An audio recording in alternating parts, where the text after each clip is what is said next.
Okay. Weren't humans originally hunter-gatherers who killed and ate wild animals to survive? Isn't this what all people did until just a few thousand years ago? That's what we have been commonly taught, and that's what a lot of people have taken for granted.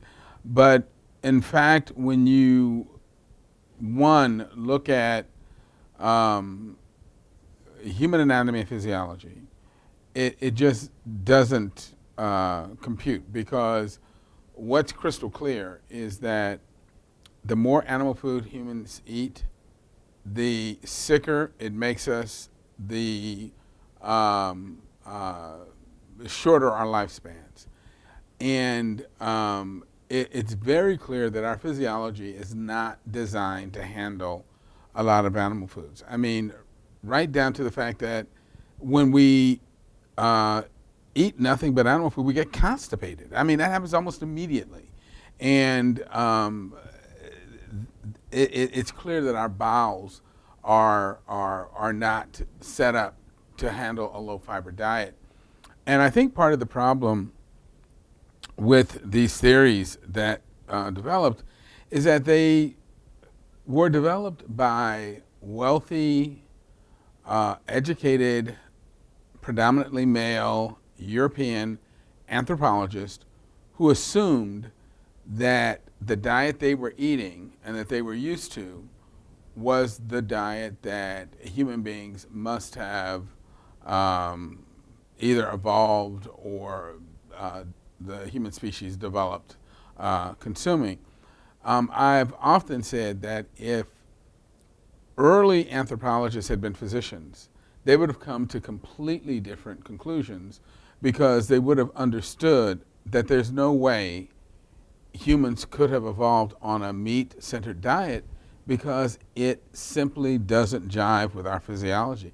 But it actually goes beyond that, because when you look at the metrics of it, meaning when you look at how much energy it takes to procure animal foods, it's very clear that humans simply aren't efficient enough hunters to have been able to procure enough animal food to eat a primarily meat-based diet. The fact is that hunting, even for the best by design carnivores in the world, lions, tigers, pumas, you name it, is inherently inefficient. In the wild, these animals typically eat on the order of once every 7 to 10 days, because they just don't make kills that often. But what makes such inefficiency practical for them is that they have very different digestive systems than we do.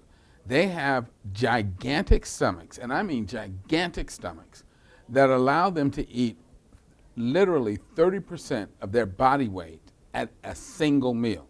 So that means that once a lioness, say, who that weighs 300 pounds, makes a kill, she can literally eat 100 pounds of meat at a single meal. But if, let's say, she kills a Cape buffalo that weighs 1,200 pounds, if she and her sisters are able to keep other animals from stealing what's left of the carcass, they can continue. So she consumes that 100 pounds of flesh, goes and lays under a tree for the next 24 hours to digest it, absorb all of those calories.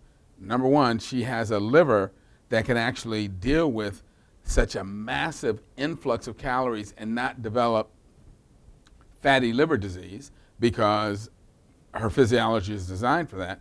But once she's absorbed that meal, she can then go back to that carcass, and even though it's now putrid, rotting, laden with bacteria and maggots and all sorts of pathogens, because not only does she have intensely acidic stomach acid that will kill most of those pathogens, but she also has a gastrointestinal immune system that is very adept at dealing with pathogenic organisms, she can continue to feed off that rotting carcass until it's completely gone.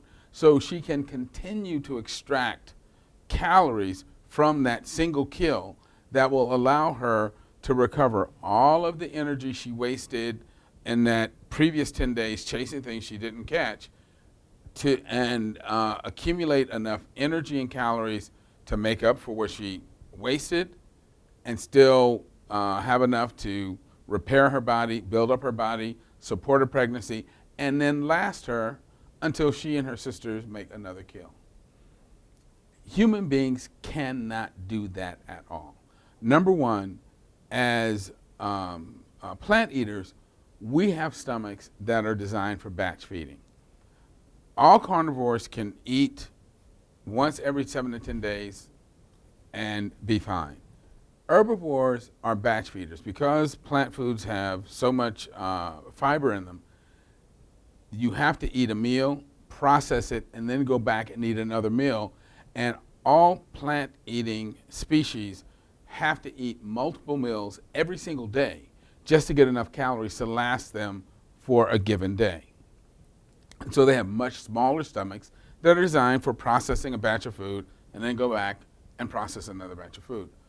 So for a human being, if we expend 2,000 or 3,000 calories chasing some animal, let's say we're lucky enough to even kill and catch and kill that animal, and that's a mighty big if, because most animals are able to outrun us, both by speed and by endurance. But we're just going to say you got a given. You're chasing something, this animal steps in a hole, breaks his leg, falls over, people run up and they catch and they kill it. The fact is that at most we can extract maybe 1,000 calories from that carcass before it becomes inedible to us. So we can't even really recover all of the energy we expended trying to catch that animal. So we're already in a deficit, okay? So we're in a hole that we haven't dug ourselves out of. But it's even worse because the question is, what is the point of chasing large-bodied animals? What are you getting from that? Well, you're getting a huge amount of animal tissue that is primarily protein and fat. Well, what does that do for us nutritionally? Nothing. Because our protein needs on a daily basis are very small. And our bodies cannot store protein. So that means all of the protein that we consume over and above daily needs has to be converted into carbohydrate or fat. Number one, that's energetically expensive. Number two, it requires a lot of water to do the processing, so it is dehydrating. And it means that wasting time chasing all of that protein, it actually got us further behind the 8 ball because we got a bunch of material that we couldn't use, if I'm making sense. So it really is counterproductive to expend huge amounts of energy trying to obtain large amounts of protein because we can't use it. We can't store it. We can only use a small amount of protein and then the rest gets converted into carbohydrate. Makes much more sense to spend our time gathering carbohydrate that comes packaged with a modest amount of protein, which is really all we need on a daily basis. So I think those theories are just flat out wrong. We weren't swift enough. We didn't have the kind of endurance. And when you look at the amount of heat that would have been generated running around the savannah during the heat of the day, which is the only time we would have been able to hunt, we would have been much more likely to have a heat stroke than to catch an antelope.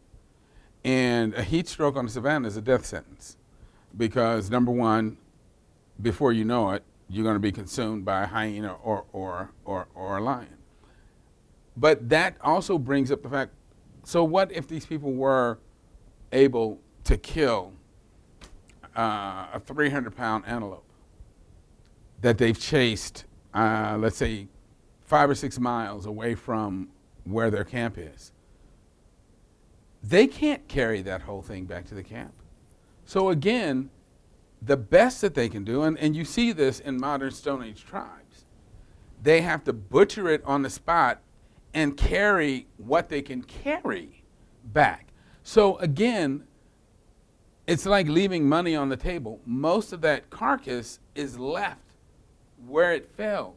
So once again, energetically, they're behind the 8 ball because they're in an energy deficit, they're in a nutrient deficit, because they can't use all of that protein that they've just gotten, and so they're not getting ahead. And it's really a massive waste of time. If it weren't for the nutrients and calories gathered by the women, these tribes would not survive. And so the idea that early humans were somehow